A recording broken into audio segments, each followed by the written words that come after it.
at streets. Was it a street noise? Was it my heavy breathing?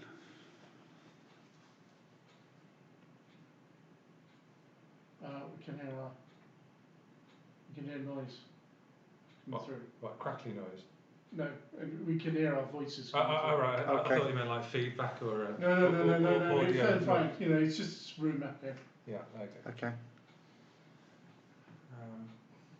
This should muffle your echo a bit as well. That's part of the idea.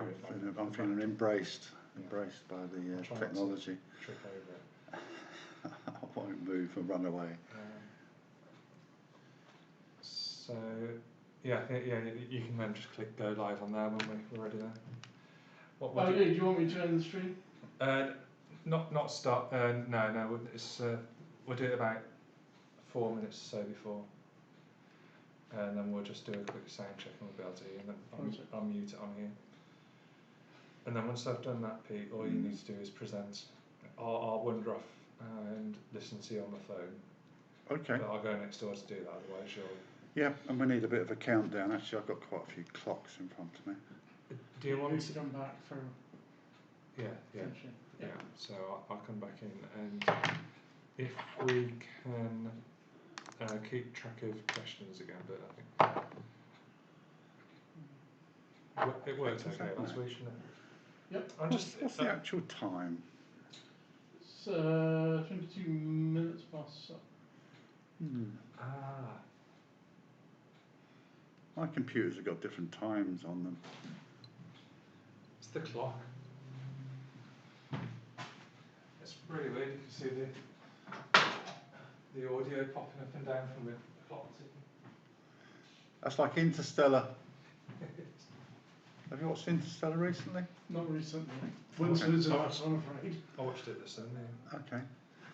All right, fair enough. It was mind-blowing.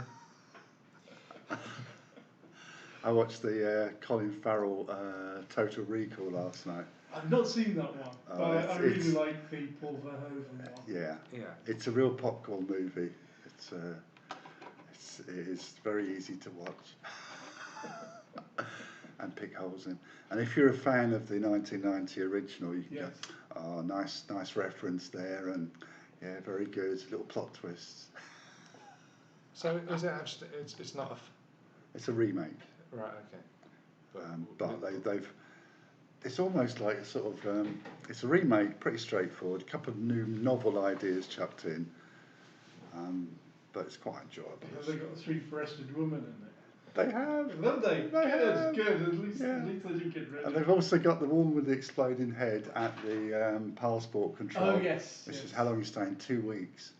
But the twist is it's not him as in disguise. Right. It's another character. Anyway, that hasn't spoiled anything, by the way. No. But the three-breasted woman, yes, makes an appearance. Good. Yeah.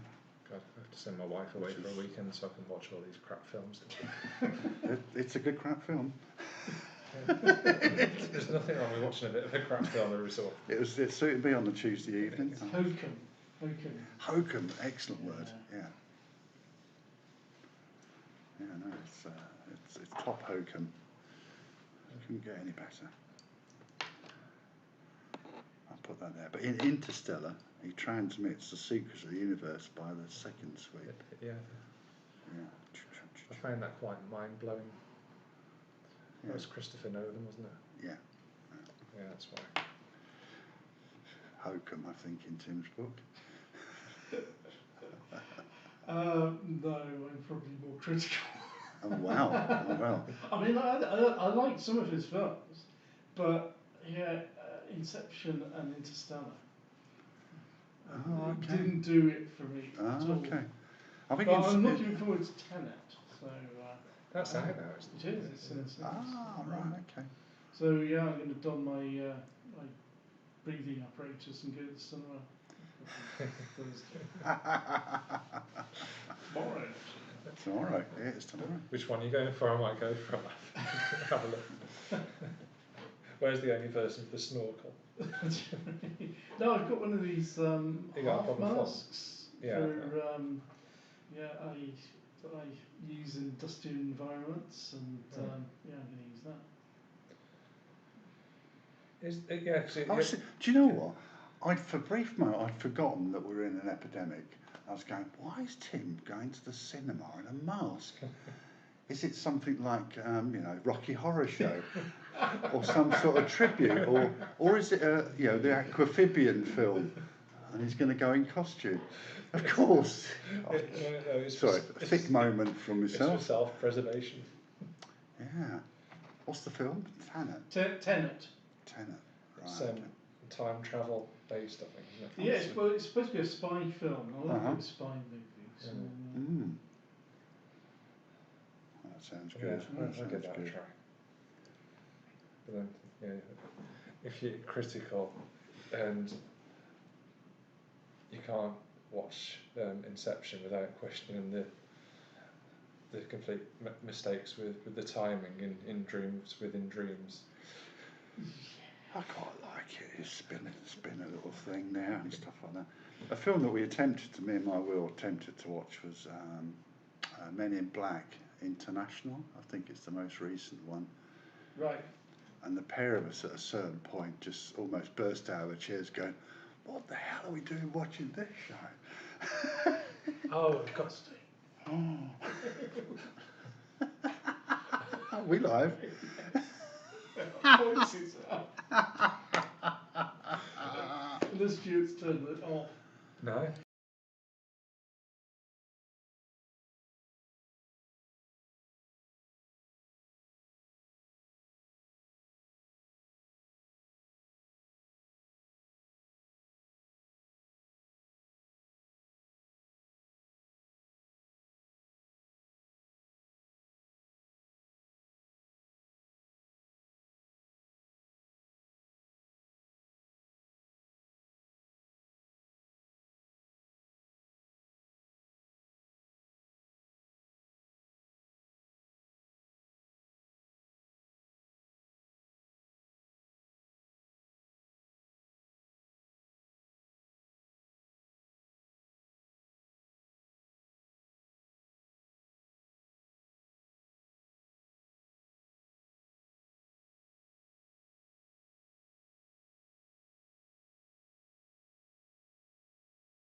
Okay.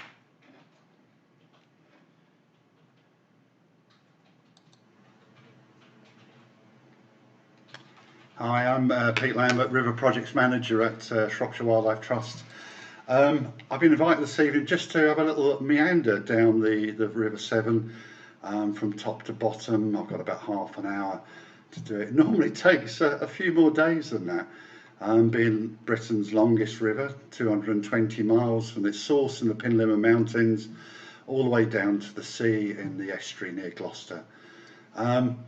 We've here at Shropshire Wildlife Trust, we've got a multitude of different sorts of projects working with lots of different sorts of people. to look after the wildlife of the River Severn.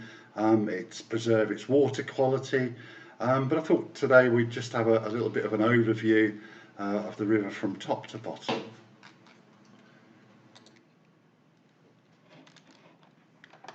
I'm just going to get the slide changer to work here. The view on your left is the river just at the top, within a couple of miles of the source. Our technical team is whizzing about trying to get this to work properly. Oh, there we go. So, Plinlimmon, this is the English version of Plinlimmon, which means 5 peaks. That's up in the Welsh mid mountains, the Cambrian mountains. I'm sure I get lots of little messages correcting me on my pronunciation. But here the River Severn, or Havern as she's known at that point, rises on the peat hags high up above, over 2,000 foot. It almost constantly rains, but not every day. So it's worth a trek up from the car park and have a little look at that. Anyway, one of the things we focused on in the Trust before I kind of get meandering a bit further down the river is management planning. Sounds a bit dull really, but we have to plan ahead because the river provides us with drinking water. It supports over 3 million people in terms of their drinking water demands through companies like South Water Company, United Utilities, Severn Trent Water, a number of smaller water companies. It is fed by numerous tributaries running out of the counties of Warwickshire, Worcestershire, Powys across the border in Wales. And there's a formal sort of regularised collaboration between government agencies such as the Environment Agency or Natural England. Local authorities have flood and water departments, flood and drainage departments. There's ourselves, the NGOs, the conservation sector, whether it's ourselves, the Wildlife Trust, of which there's a number down the course of the river, or other NGOs such as the Severn Rivers Trust, part of a national-wide movement of Rivers Trusts, each working to support communities and support conservation of water and aquatic ecology. So we have here, as I say, a number of projects, and we work with numerous individuals and communities, of which there are numerous. I'm afraid my slide changer doesn't work here. I'll try this little button here. There we go, that's much better. So what does a waterway like the Severn mean to us? As I say, it provides us with drinking, but as a keen cyclist, a walker, an angler, I like to explore the river in all its different moods and different seasons. I enjoy its biodiversity, its wildlife, whether they're birds or fish, and I appreciate and want to preserve or conserve the water quality. But also know that it has water quantity issues and challenges, that sometimes of the year there's too much, sometimes there's too little, and sometimes you get too much that's of poor quality at the wrong time, and that impacts people, homes, businesses, personal safety, and creates challenges for those that live alongside or with the river in some way. So a complex thing that appeals to me also because it's not just the river, it's the whole landscape. Every raindrop that falls is carried by gravity downwards and forms rivulets and brooks and streams, and eventually these channels grow larger and larger, as we'll see later on in the talk this evening.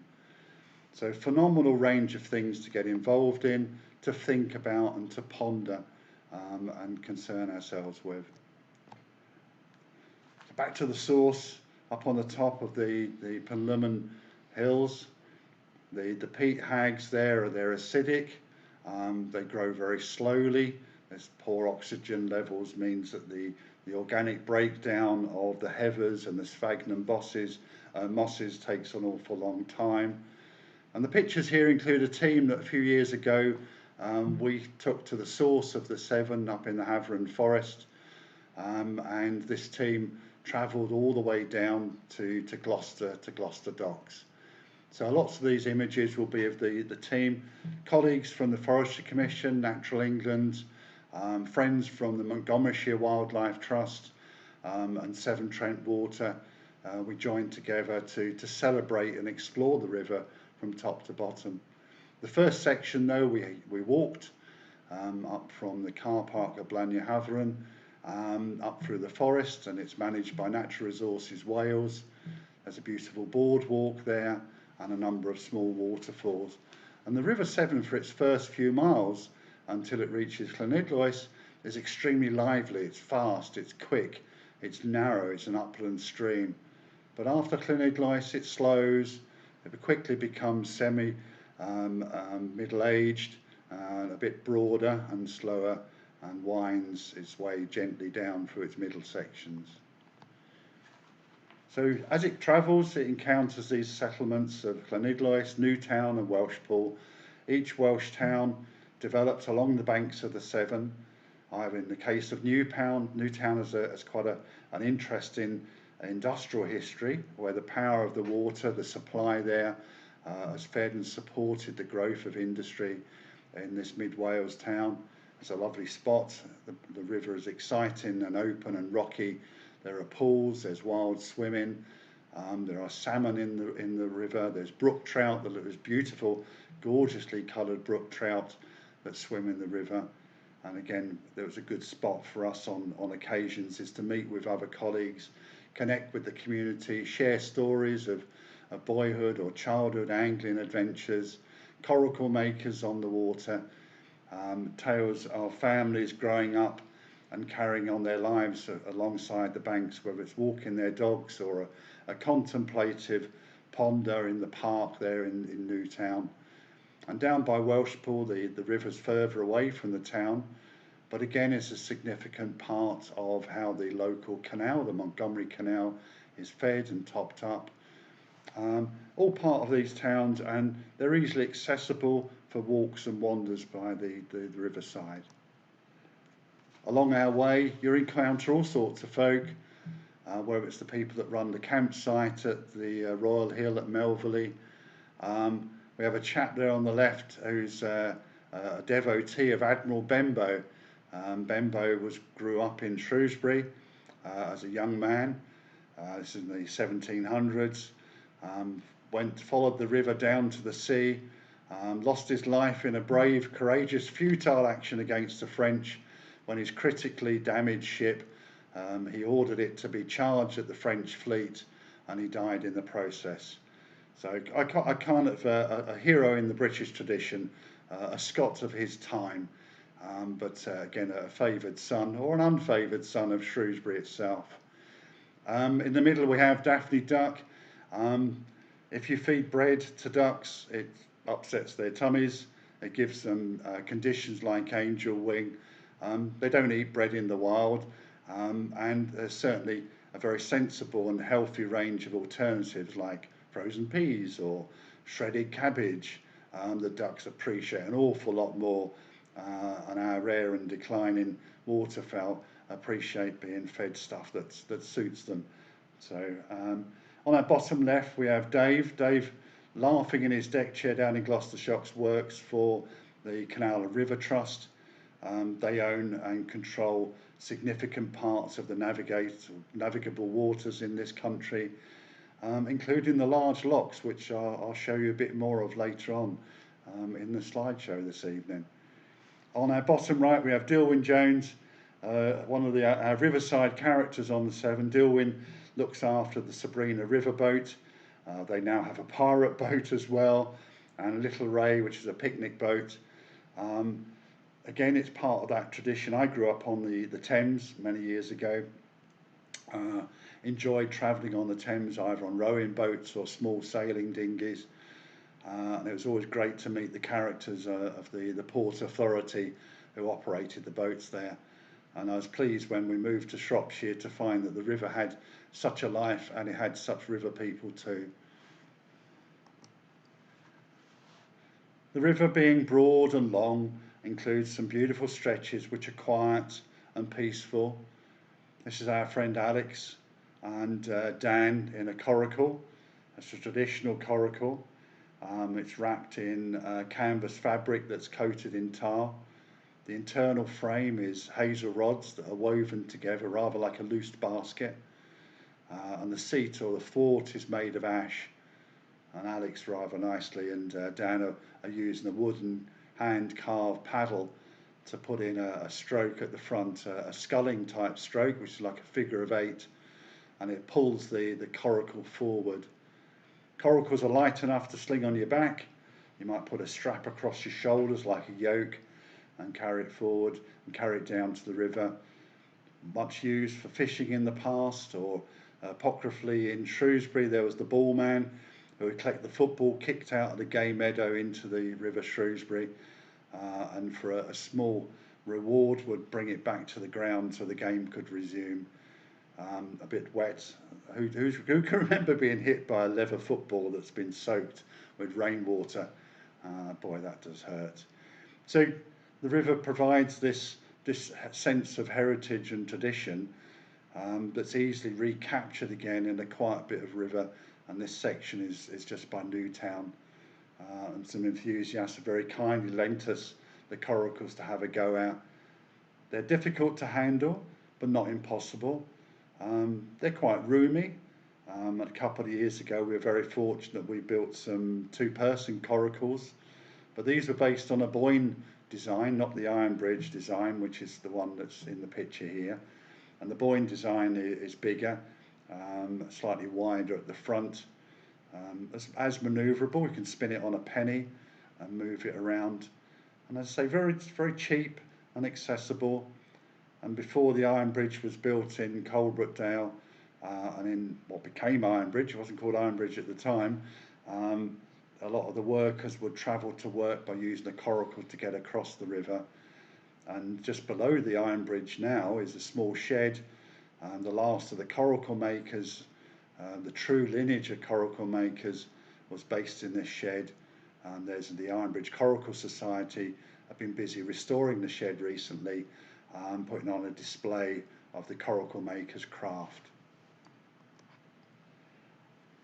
This is a lovely image of a friend of ours called Tommy enjoying a day out at the Shrewsbury River Festival. It's an annual event, has been running for a number of years now.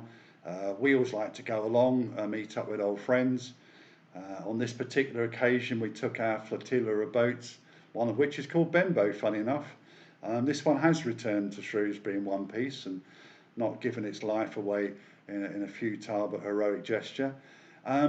And the Shrewsbury River Festival is on next year, on June the 7th, 2021. There'll be more information as the plans develop, but next year we hope to celebrate twice as hard, having given it a bit of a miss this year. Lots of people are involved in the river, whether it's rescue services like the Sardar team, the search and rescue charity, and the hire a canoe team. There's a number of canoe hire companies that work up and down the river. A few of them are based in Shrewsbury. There are lots of outdoor pursuits providers based in the county of Shropshire, and the Severn is a vital part of most young people's personal development as they undertake either a day trip or a half-day trip in a canoe, or practice their paddle skills in a kayak or a slalom boat on the water. A phenomenal resource available to the people of the county, and obviously further afield as well.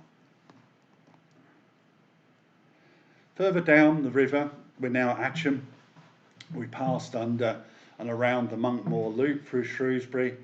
We've counted all the bridges through Shrewsbury town.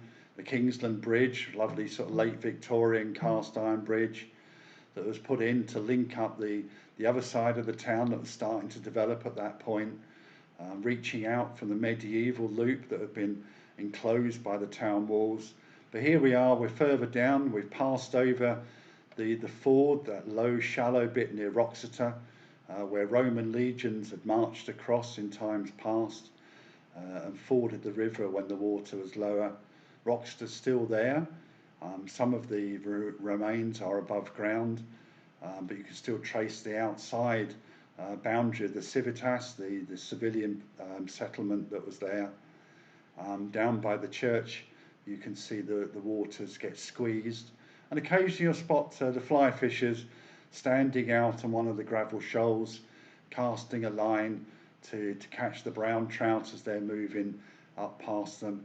And later on, under a permit, of course, you've got to have your permit, whether it's an EA1 or one of the many clubs membership, the guys will be fishing for salmon. Recently though, thanks to EA monitoring, the salmon numbers have been identified as declining, dangerously so. So any salmon that's caught needs to be returned. A very sensible measure to try and preserve this wonderful migratory fish and its community and population in the Severn. We're in September now, and by the end of October, early November, hopefully many of us would have seen the salmon leaping back up the weir in Shrewsbury on their return to their spawning grounds much higher up the river, beyond Welsh Pool and Cezus and further on.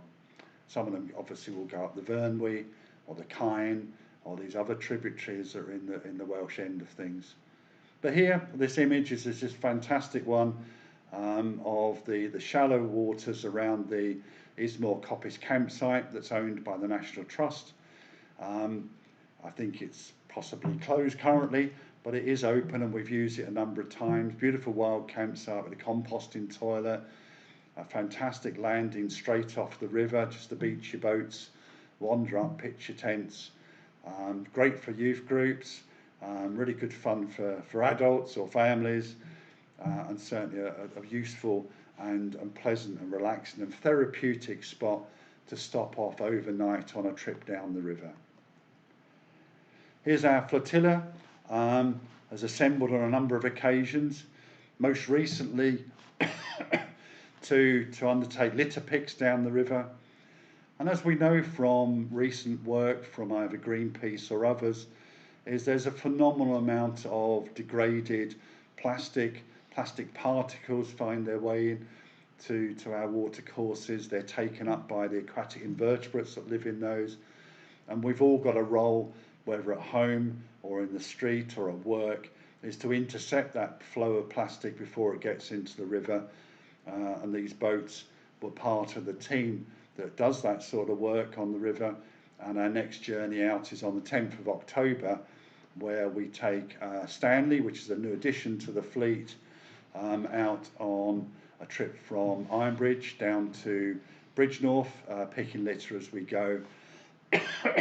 On this occasion, we're teaming up with a number of other kayak and paddle clubs, and we hope, as usual, to have the support of the local authorities, whether it's Shrewsbury Town Council, Bridgnorth Town Council, or the Ironbridge Telford and Wrekin Council. This weekend coming, just mention this kind of direct action. The Friends of Bowbrook and Radbrook are out litter picking on the Severn and the Radbrook and Bowbrook in Shrewsbury, and also elsewhere in town, Shrewsbury Canoe Club have got a day of action on the river. They picked up their litter pickers from us yesterday morning, and they're heading out to do their bit. And about a month ago, I was contacted by a group of 16-year-olds that were doing their Gold Duke of Edinburgh's award on the river, and they monitored and measured and collected all sorts of data, particularly around microplastics, produced a really nice piece of research, and I'm very pleased that they're out there supporting us by their efforts as well, and we're supporting them. Down to the Ironbridge. On the right, we've got a picture of the cooling towers. I'm afraid they are gone. They disappeared in a cloud of dust. A controlled explosion brought the cooling towers down. They were part of Ironbridge Power Station B, the 1960s version. Ironbridge Power Station, the original Ironbridge A, was built in the 1930s. The whole power station complex would take water from the river and discharge it back into the Severn. You could hear the sounds of the hum of the turbine Hall, which is still there, just an enormous building structure. That's slowly being demolished. But this is a little beach just a little bit further downstream in Coalbrookdale itself, near the park, Dale End Park, sorry, my apologies. You'll notice on one of our canoes there, on Sabrina herself, we have a carved figurehead. That is Sabrina. She represents the spirit of the river, but Sabrina is the Roman name for the Severn. When you're in the Welsh end of things, the beginning, the most important bit, the river is called Severn. But Sabrina is reputed to have been a Welsh princess who was cruelly drowned by a spurned lover, and in her memory the river was named after her, and we thought at least one of our boats should carry her name forward. And Sabrina, the figurehead, obviously sits in our office when we're riverbank bound, but joins us when we head out for a small adventures or just to do a bit of good or bother people somewhere. The gorge, the Iron Bridge Gorge, is geologically unstable. I think that's an understatement. It shifts and attempts to close at quite an alarming rate in terms of geological time. And one of the phenomena along it is the Jackfield Rapids. This is Gay and Chris negotiating the rapids in their Canadian, and inside their Canadian is Millie, their wonder dog. Millie has got a life jacket on with a handle on the top, and on the bankside we have a number of safety crews provided by Sue, who's our instructor on this occasion. Fantastic resource. We've got a number of clubs. The Telford Canoe Club take advantage of this natural phenomenon. Slightly unnatural because a lot of the stuff is brick waste from the industrial past, but still a little taste of what other rivers further away might throw at us at any one time. Coming down, the river starts to calm itself. Bridgnorth, fantastic promontory town. Well, it's tipsy-turvy castle, slighted during the English Civil War. The keep, the remains of it, leaning at a dangerously precarious angle on the sandstone bluff above the river.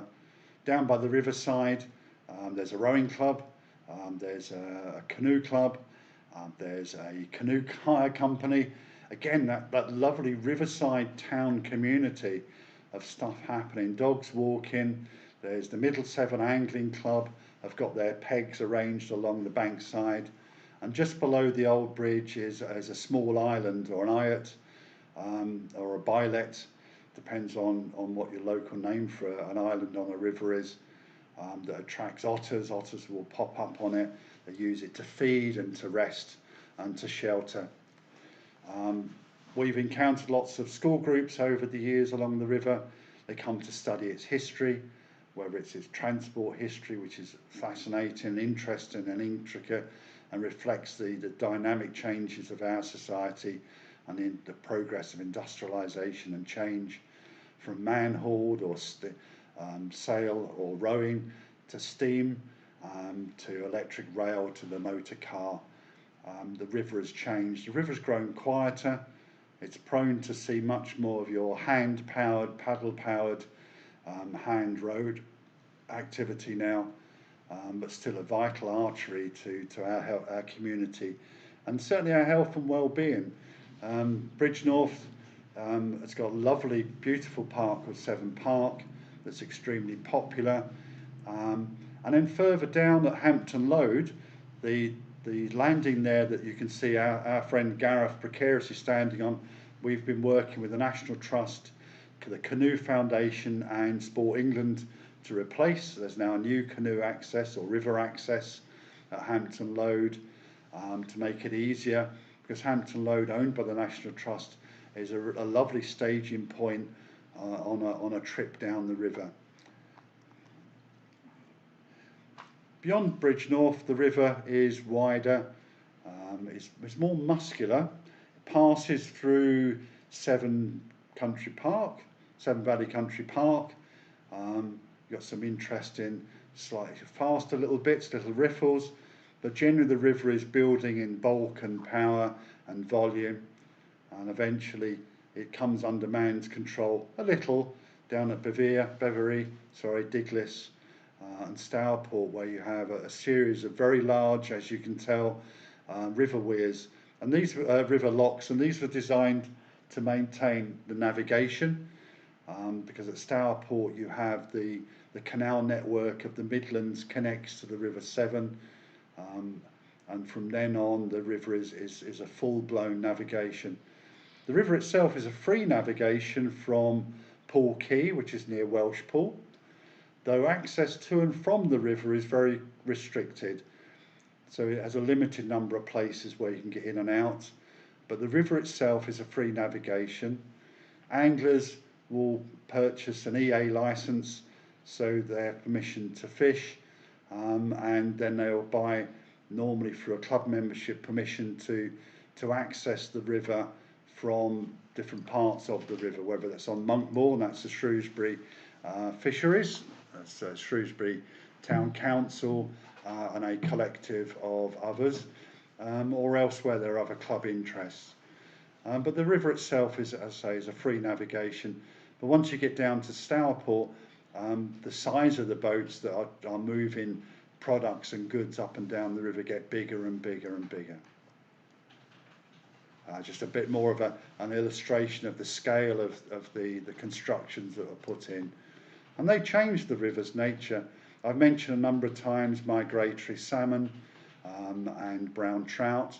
Other migratory animals are lamprey and eel, and the locks have certainly caused significant issues for animals that need to move up and down the river, and certainly for fish like the Thwaite shad, which has been confined to the estuary since the building of the locks. These things are insurmountable. They tend to have a bypass weir beside them to maintain water levels, but when the lock is closed, it's very difficult for shad to power their way up the weirs that are alongside in those bypass sections. So we're down to Upton on Severn now, kind of romping through, passed through Tewkesbury. Tewkesbury's a lovely place, but notorious in 2007 for the impact of the floods that cut the town off and created an island in which the cathedral sat there proudly on its slight rise of ground. But here we're down much lower. Narrow boats have joined us on the river. Bridges are higher, the clearways in terms of a craft upon the river are much higher.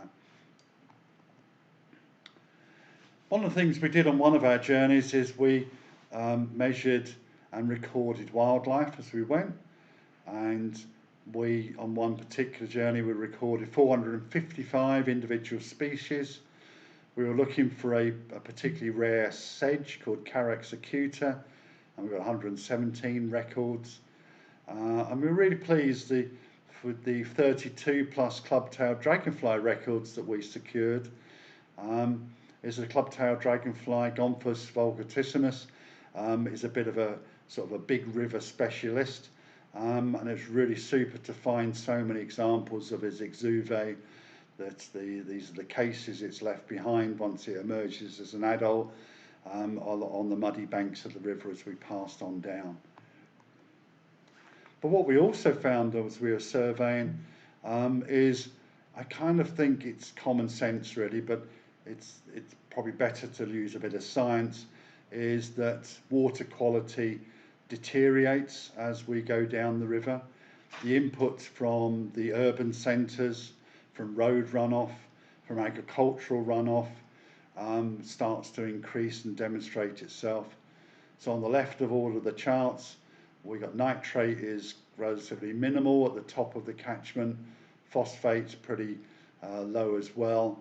But as we travel down the catchment, we have various different spikes, particularly the nitrate, that sort of enrichment, the eutrophication increases, pH changes quite dramatically across the extent, and temperature climbs. Now, this is a snapshot, but over in general trends, this is what happens to water as it descends. It does get dirtier. Despite its best efforts to dilute toxins and pollutants, the water is less clean. It takes more effort to clean it. Some of the things that we allow to go into our river, maybe if we wash our car on the roadside and we allow the foam to run into the gully pot, that will go into our local brook untreated, because that's a surface water drain. And that accumulates as a types of phosphates in the water course as it travels down. And our water companies work quite hard then to clean it, to flocculate, to gather together the particulates that are hanging in that water, and then to chemically treat it. And one of those chemicals is Metaldehyde. It's a common slug treatment in the form of a pellet. And if it gets into the water, it stays in the water. It's impossible to remove. And our water companies have to dilute it with clean water from the uplands before it can come back to us for drinking. Significant challenges for us as a community and a society to protect our water courses and keep our water clean. It's us that drinks it after all. By now, on our little journey, we're down to the Red Lion near Wain Lode. Lode is an old name meaning a kind of a landing place. And we passed a few of those as we went, Hampton Lode being one of the early ones. Sometimes it's interpreted as a set of steps. And when you're in Bewdley, there's a set of steps in the river wall. And running along the wharf front in Bewdley is a fantastic piece of sculptural interpretation that lists all the different products that were carried up and down the river, whether it's ink or fabric or metals, rare metals or otherwise. And it was part of this essential trade that led to, by the time the railways were being built, there were riots by the man haulers of the Trows, that these were large boats that were carried up and down, against this change, because their livelihoods were based on this inland transport, this travel, this trade. It's very changed now.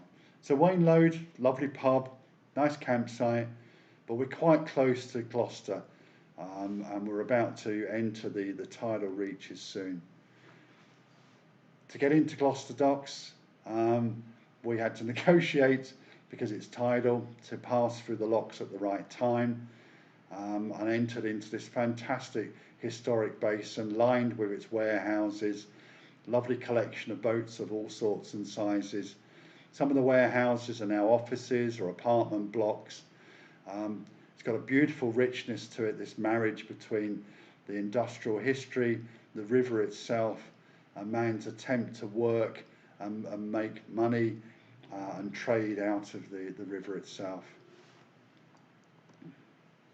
So I come to the end of my meander from the top to the bottom. It's missing lots of facts, it's missing lots of information, but that's okay, because this is the beginning of a whole month of social media and posts from us at Shropshire Wildlife Trust to look at the River Severn, its life, its journey, the towns and communities up and down it, and we have an opportunity just to kickstart it this evening with a little bit of a general overview for you. Thank you very much for listening. I'll just check with the team here whether we've got any questions coming in. What have we got, chaps? We've got, does water temperature correlate to speed of flow? Water temperature correlate to speed of flow. Water will gather temperature from the sun. Okay, so that's how it warms. Is this a friction question? I'm just going to give this a bit of thought before I answer. If we've got a pond and it's heated and the water doesn't move, you get evaporation, so the water volume declines. So you've got less water and you've got more solar energy, so it warms up. So a river is a moving thing. It will accelerate, and if it's agitated, it will release energy, and therefore it will cool down. We're getting into physics now, aren't we? So at the upper reaches of the Severn on the Pinlimon, in those first 14 miles, the river is moving very quickly. So it's very agitated, it's highly oxygenated. So it's highly energetic and it's releasing energy at a faster rate. So it cools. As the water moves slower, it has more opportunity to absorb energy, but less opportunity to release it. So it warms. But the warmth of it is also dictated by the particulate matter, by its clarity. So clear water will reflect more, so it gets albedo calculations around it. So it's a complex question, and I've probably done it no service in trying to answer it. But agitated water will release its energy as long as you're not boiling it over a cooker. Okay, got any more? No, that's it for questions. Brilliant, thank you very much. Just leaves you to. Okay, so really great. Next week we've got another presentation on a new topic. You need to tell me what it is, please. And I'd like to say, please support us at Shropshire Wildlife Trust. We'd love to hear from you. We have an inquiry line at rivershub@shropshirewildlifetrust.org.uk, in which the Rivers team will attempt to answer your questions and support. Next week at the same time, 7:30 here, my colleague Kath Edwards will be talking about farming and the River Severn. We live in a predominantly rural county. Over 85% of the land surface is farmed. It needs water. Lots of those farms are beside some of the 5,000 kilometres of watercourse in the county of Shropshire alone.